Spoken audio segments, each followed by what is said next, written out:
प्रश्न, दुष्टात्माएं घरों में कैसे प्रवेश करती हैं? उत्तर, यह एक अत्यंत महत्वपूर्ण और आत्मिक रूप से गंभीर प्रश्न है, क्योंकि आज भी बहुत से मसीही विश्वासियों के घरों में अशांति, डर, अजीब घटनाएं और आत्मिक दुर्बलता का कारण यही हो सकता है कि बिना समझ के कुछ दरवाजे खुले रह गए हैं। आइए हम इसे बाइबल आधारित गहराई से समझें। पॉइंट नंबर 1, पाप और अवज्ञा के द्वारा। जब एक घर में पाप को खुलेआम जगह दी जाती है, जैसे झूठ, क्रोध, व्यभिचार, चोरी, नशा, मूर्ति पूजा, तो ये घर दुष्टात्माओं के लिए एक खुला द्वार बन जाता है। बाइबल कहती है, जो पाप करता है वह शैतान का है। पहला यूहन्ना अध्याय 3 वचन 8। जब कोई परिवार परमेश्वर की आज्ञाओं से दूर होकर जीवन जीता है, तो वहां परमेश्वर की उपस्थिति घटती है और शैतान की पहुंच बढ़ जाती है। पॉइंट नंबर 2, अपवित्र वस्तुएं और मूर्तियां। कई बार लोग घरों में ऐसी वस्तुएं रखते हैं जो आध्यात्मिक रूप से अपवित्र होती हैं, जैसे तंत्र मंत्र की किताबें, मूर्तियां, अंधविश्वास से जुड़ी वस्तुएं या विदेशी देवी देवताओं की मूर्तियां। बाइबल कहती है, तू अपने घर में घृणित वस्तु को न लाना, कहीं ऐसा न हो कि तू भी उसके समान नाश हो जाए। व्यवस्था विवरण अध्याय 7 वचन 26। ये वस्तुएं शैतान को घर में रहने का वैध अधिकार देती हैं। पॉइंट नंबर 3, जादू टोना, ज्योतिष, टैरो कार्ड, काली विद्या। अगर कोई परिवार या उसका सदस्य जादू टोना, ज्योतिष, टैरो कार्ड या किसी भी प्रकार के गुप्त विद्याओं में शामिल होता है, तो यह आत्मिक दरवाजा खोल देता है।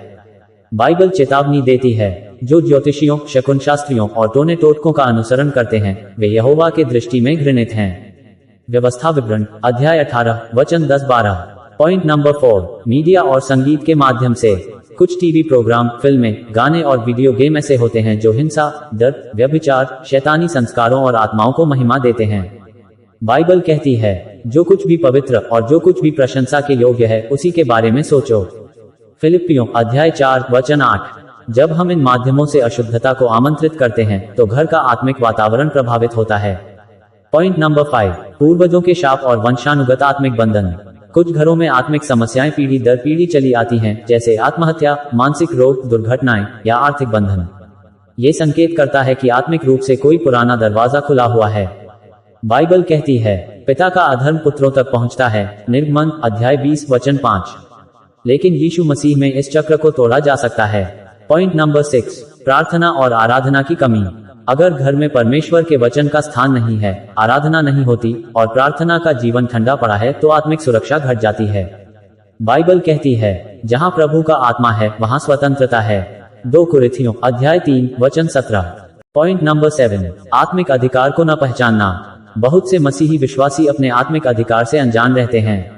जब घर का अगुवा, पति, पत्नी, परिवार प्रमुख आत्मिक रूप से सजग नहीं होता, तो घर आत्मिक रूप से खुला मैदान बन जाता है, जहां शैतान अपनी गतिविधि कर सकता है। बाइबल कहती है, देखो, मैं तुम्हें सामर्थ देता हूं कि तुम सांपों और बिच्छुओं को कुचलो और शत्रु की सारी शक्ति पर जय पाओ। लूका अध्याय 10 वचन 19। जब आत्मिक अधिकार का प्रयोग नहीं होता, तो दुष्ट आत्माएं आकर डर, बीमारी और कलह बो सकती हैं। पॉइंट नंबर 8, सपनों और रात के समय हमलों के द्वारा। कई लोग अनुभव करते हैं कि रात में अजीब सपने आते हैं, जैसे कोई आत्मा दबा रही है, डरावने सपने, व्यभिचारी सपने, कोई पीछा कर रहा है। ये संकेत हो सकता है कि घर में आत्मिक सुरक्षा कम है और रात के समय आत्मिक आक्रमण हो रहे हैं। बाइबल कहती है, जब लोग सोते थे तो उसका शत्रु आया और जंगली पौधे बो गया। मत्ती अध्याय 13 वचन 25। पॉइंट नंबर 9, शापित वचन और गलत घोषणाएं। अगर परिवार के लोग अपने मुंह से नकारात्मक, कटु, शापित या आत्मनाशकारी बातें करते हैं, जैसे हमसे कुछ नहीं होगा, हमारा घर शापित है, हम कभी नहीं बचेंगे, तो ये शैतान को कानूनी अनुमति देती हैं।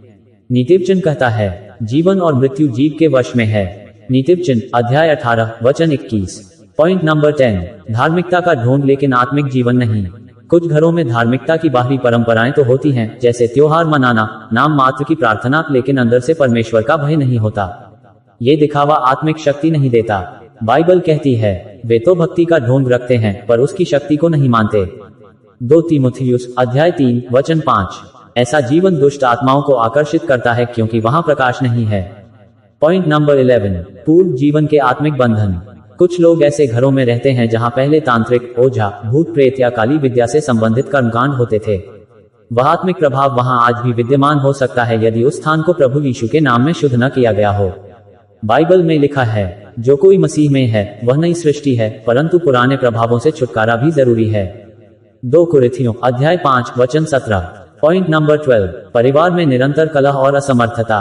जहाँ पति पत्नी के बीच कटुता है, बच्चों में विद्रोह है और घर में परमेश्वर की शांति नहीं है, वहाँ आत्मिक दरवाजे अपने आप खुलते हैं।